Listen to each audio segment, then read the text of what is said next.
It seemed like everything I had worked for was slipping away. I was consumed by regret. My life was not going as I had planned, and I felt I was letting my family down. Have you ever felt that way? To understand how I got to that place, let's go back to my childhood. Our family owned a retail business called Sam's Wine and Spirits, which was started by my grandfather. As a kid, I remember carrying cases of Budweiser and Dom Perignon out for our customers. I learned quickly that the fancy champagne is more expensive than beer when I dropped a bottle. Anyway, after college, I became a certified public accountant, and after a few years, my dad asked me to leave the scintillating world of accounting behind to become his chief financial officer. A few years later, I assumed the position of CEO. We had a great team and became nationally known for our wine selection.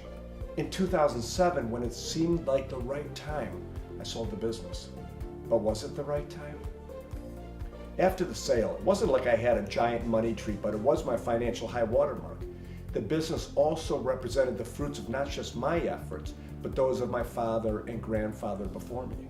And I'd love to be able to share some epic tale of turning a small pot of money into a big one, but I can't.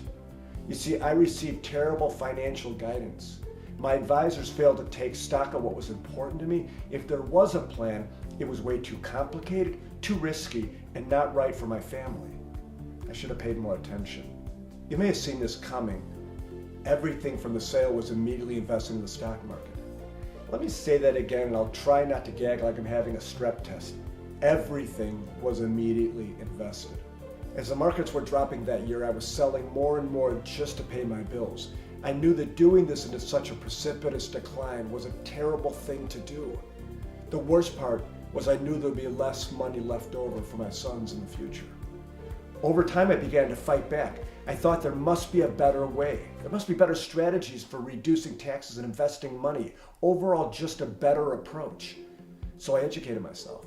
Slowly, things began to change.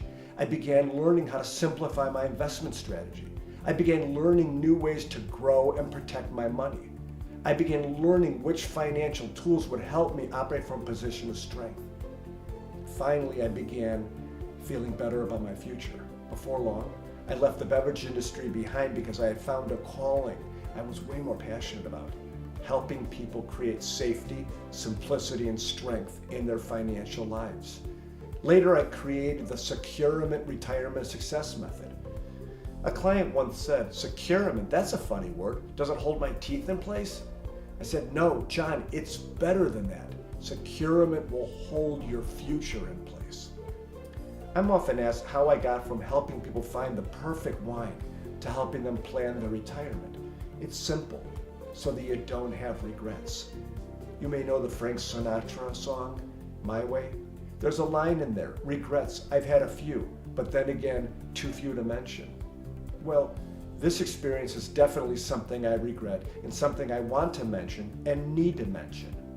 Regret is terrible for both your physical and mental health, and though you may try to suppress it, it's always there.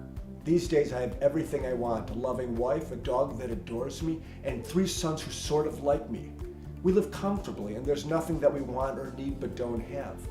Yet to this day, I still feel regret, and I share this with you not as some kind of poor Daryl story, but rather because I understand many of you have everything you want and need, and just want to keep it that way.